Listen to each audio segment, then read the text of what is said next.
Hey guys, what's going on? It's Pure Cold and this channel is purely dedicated just to modelling tips and tricks and just little things and even some full-size builds sometimes. This tarpaulin effect here, I uploaded a photo of it on a Facebook model railway group, and next minute I had a load of people asking me how I did this, so I thought I'd make the first video on this channel about this tarpaulin effect. So for this, all you're going to need is tissue paper, which this is a darker green colour. Bear in mind this will go a darker colour when you add the glue. Talking of glue, you're going to use the same glue that you'd use as if you were ballasting, which is wet glue, which is a 50-50 water to PVA mix. Here I've got a little cup just to help it brush onto the tissue paper. You're also going to need some cling film to protect the train and an elastic band to secure the tarpaulin down, and also make sure you have a spare paintbrush handy that you don't mind getting a little bit gluey. First thing you're going to want to do is take your tissue paper and cut it into about 3 even sort of sizes. The reason why I've cut it this long is because I am using this logo, just a very basic class 56. I know it's not weathered yet, but that's because I'm going to be doing weathering in a different tutorial. So the first thing you're going to want to do is you're going to want to put down some cling film. This is just a little setup I made just to hold my trains. You want to make sure this isn't overlapping the sides or the top too much, because you don't want the creases from this to heavily influence how the tarpaulin or the tissue paper is going to be laid down. Now the logo is protected, we're ready for the tissue paper. Before you do, you may just want to add a little bit of wet glue to a cup just to help picking up on the bottom of your paintbrush rather than having to squirt it straight onto the model. Once you've done this, you're going to want to get your tissue paper. You can either use 2 or 3 sheets of tissue paper and lay them straight over like so if you want a smooth effect, or if you're like me and you want that sort of crumply texture, screw it up not super tight but just enough so that you have a nice texture to the tissue paper. As you can see, it's loosely on. Then I'm going to take my elastic band. Now, once the elastic band is around the model, this excess can be trimmed.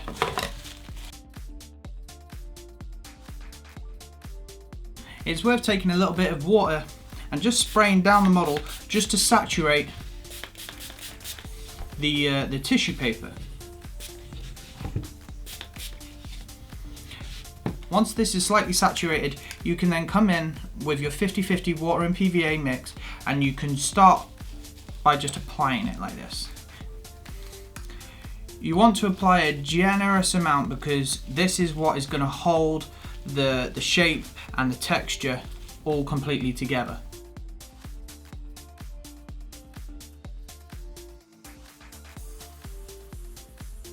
If you know roughly where you want, you can even stab the model ever so slightly and create a very small ridge.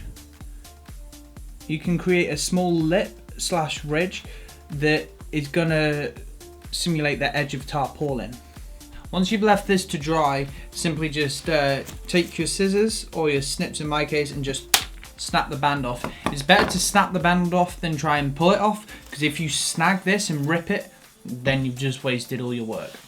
Okay, now it's time to carefully remove the cling film. It's better to remove the cling film than to try and peel off the tissue paper or the now tarpaulin, because you may rip the tarpaulin, because you got to remember this is only 3 layers of very thin tissue paper, which is still going to be fragile and delicate and pretty much everything in between.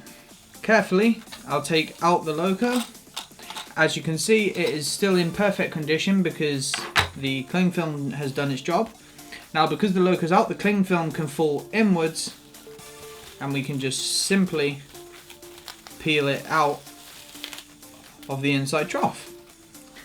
You can now either take your logo and put this over it and draw a line, or you can just go straight cut, but I think to be safe I'm going to draw a few little lines. Now if you find the inside is still a little wet, you can just hit it with either a hairdryer or just leave it. If you want the tarpaulin to be all over the logo, then pretty much skip this next step. If, like me, however, you think it's too long and you want it to be shorter, because in real life you don't get tarpaulins this long, this is what you need to do. As you can see here, this is where we dab the paintbrush to riffle it up to make a sort of edge to our tarpaulin. So I'm going to cut along that ripple along the edge. I just realised if you cut this really neatly, you can technically create a small mini tarpaulin for another loco at a different end maybe.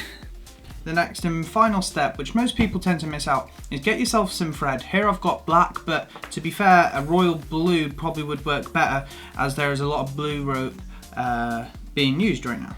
Take your thread and you want to just lay it out either on your model, or in my case I'm actually going to lay it over this stand like so. I'm now going to take this and then I'm going to place it down like so, right over these threads, and these I'm going to just tie like so to simulate the tarpaulin being tied down. Now when it comes to cutting, do not cut down here close to the knot, as these ends may fall through the knot and untie, so simply just pull it up and you can see there that they just naturally hide underneath the body of the locomotive. There we now have a tied down tarpaulin freshly applied to our loads or to our locomotives. If you are doing this to a wagon, you might want to fill the wagon with a little bit of polystyrene or maybe just some stones or something to really add texture to the tarpaulin, like it's actually covering something. But in a nutshell, this is how you do it. Especially when you apply a heavy weathering such as these rain streaks and stuff to a locomotive or wagon that is being covered in tarpaulin, it really sells the effect. However, this is pretty much. Make sure you subscribe, because in the future I'm going to be showing everything I know about model railways, from doing this sort of stuff to even creating a whole mini layout like so, from analog to electrics and everything in between. This is what this channel is going to be for.